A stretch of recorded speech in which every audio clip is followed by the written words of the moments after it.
Assalamualaikum warahmatullahi wabarakatuh. Selamat pagi, salam sejahtera untuk kita semua.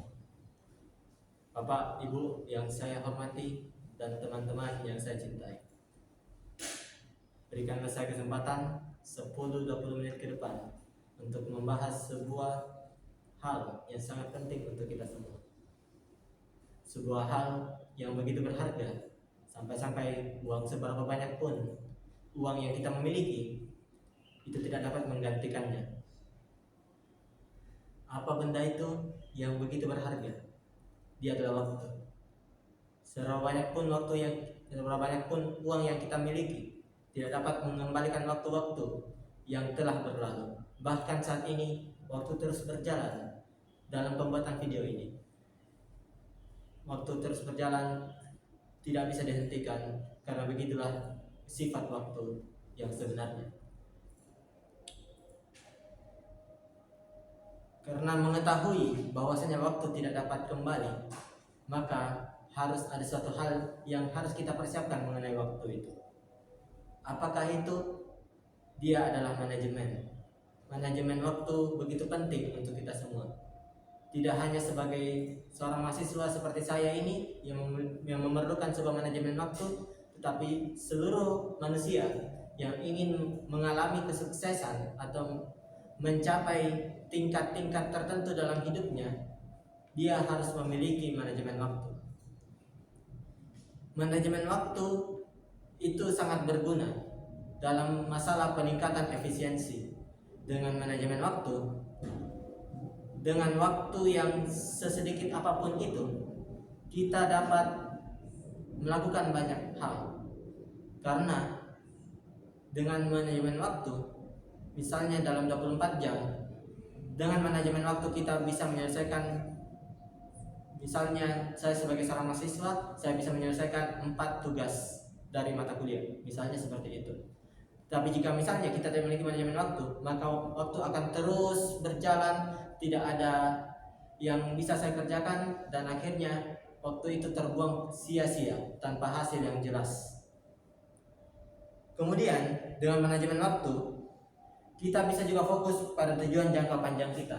Setiap manusia pasti memiliki target, setiap manusia pasti memiliki sebuah tujuan hidup yang ingin diraih dalam hidupnya. Maka dengan manajemen waktu itu kita dapat meraih apa yang kita inginkan. Karena dengan menyelesaikan semua urusan-urusan yang kita miliki, maka kita memiliki banyak waktu juga untuk meningkatkan diri kita. Dengan meningkatkan value yang ada dalam diri kita, kita bisa mencapai target-target tersebut. Kita dapat mencapai tujuan-tujuan hidup kita.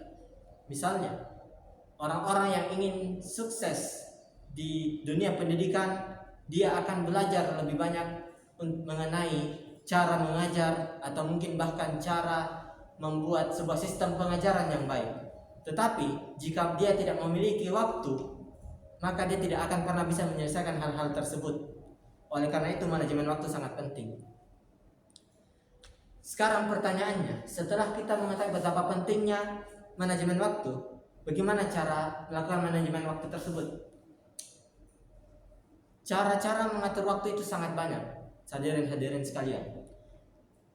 Kalau misalnya saya sebagai seorang mahasiswa, mungkin salah satunya adalah teknik Pomodoro. Pomodoro itu intinya adalah di mana saya menyisihkan 5 menit dari 30 menit saya belajar untuk beristirahat. Misalnya, jadi 25 menit saya fokus dalam belajar dan saya memberikan waktu istirahat 5 menit. Dan itu saya lakukan dalam 4 kali repetisi. Berarti itu setara dengan 2 jam. Berarti dalam 2 jam tersebut saya tetap memiliki waktu istirahat 20 menit. Tetapi memiliki waktu belajar 1 jam 40 menit. Yang dimana 1 jam 40 menit ini sudah sangat cukup untuk menyelesaikan banyak hal, seperti tugas-tugas, belajar hal-hal baru, dan sebagainya. Kemudian untuk suatu hal yang lebih umum, kepada mungkin orang-orang yang sedang meniti karirnya, adalah metode to do list atau daftar-daftar kegiatan. Dengan membuat daftar-daftar kegiatan ini, kita dapat memacu diri kita untuk menyelesaikan pekerjaan-pekerjaan kita yang telah kita targetkan dalam satu hari ini.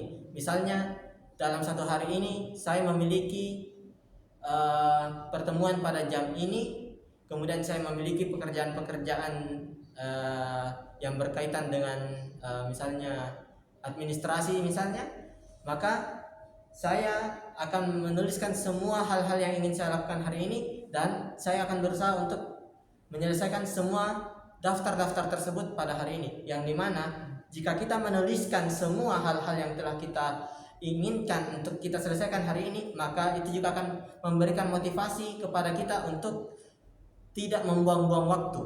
Karena jika kita misalnya setelah sadar kita misalnya sudah menunjukkan waktu yang sudah waktu sore dan masih banyak hal-hal yang belum kita kerjakan, maka itu akan makin meningkatkan semangat kita untuk menyelesaikan hal-hal yang ingin kita selesaikan. Kemudian selanjutnya adalah skala prioritas. Skala prioritas sangat penting. Mengapa? Dalam hal ini, dalam kehidupan ini ada banyak hal yang tidak terduga.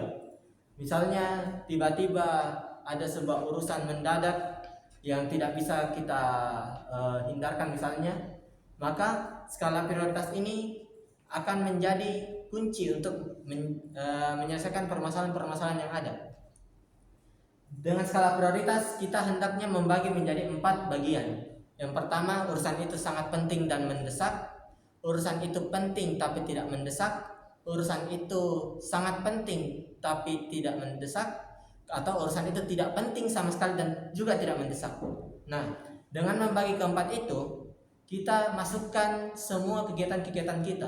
Misalnya, kegiatan-kegiatan yang sangat penting dan mendesak, misalnya bagi saya sebagai seorang mahasiswa adalah tugas-tugas yang diberikan oleh dosen-dosen. Itu adalah hal-hal yang sangat penting dan mendesak.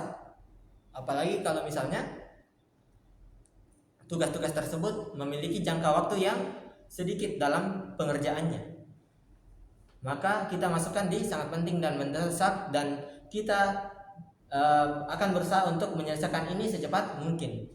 Kemudian bagaimana dengan urusan yang tidak sangat penting dan tidak mendesak? Maka urusan-urusan tersebut yang kita masukkan di bagian tidak sangat penting dan tidak mendesak ini akan mungkin bahkan dalam tanda kutip itu tidak akan kita kerjakan, karena kita tahu hal-hal tersebut hanya akan menjadi penghabis waktu saja, yang membuat waktu kita terus mengalir tanpa ada hasil. Kemudian saya sempat membahas tentang pembuang-buang waktu, yang dimana namanya itu prokrastinasi.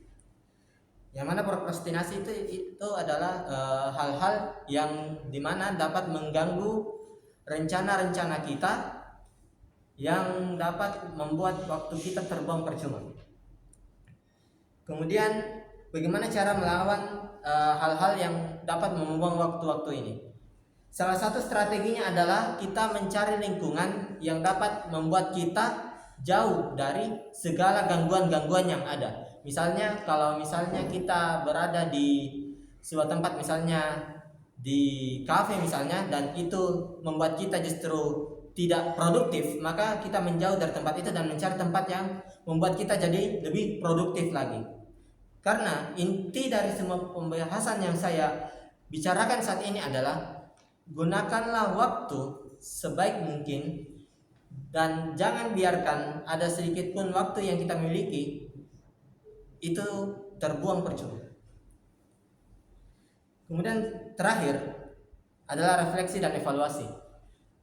Refleksi dan evaluasi sangat penting dalam kehidupan kita, karena tanpa refleksi dan evaluasi hidup kita akan terus berada pada satu tingkatan saja. Dan jika misalnya setelah kita refleksi dan evaluasi tersebut ternyata kita berada pada situasi yang tidak cukup baik, misalnya kita lebih banyak membuang-buang waktu, maka kita harus mengevaluasi semua hal yang telah kita buat dan kita buat sebuah perencanaan baru yang dapat membuat kita menjadi manusia yang lebih baik lagi. Karena intinya Waktu tidak akan pernah bisa kembali, dan waktu ada satu hal yang sangat berharga untuk seorang manusia. Mungkin hanya itu yang bisa saya sampaikan, kurang dan lebihnya mohon dimaafkan. Assalamualaikum warahmatullahi wabarakatuh.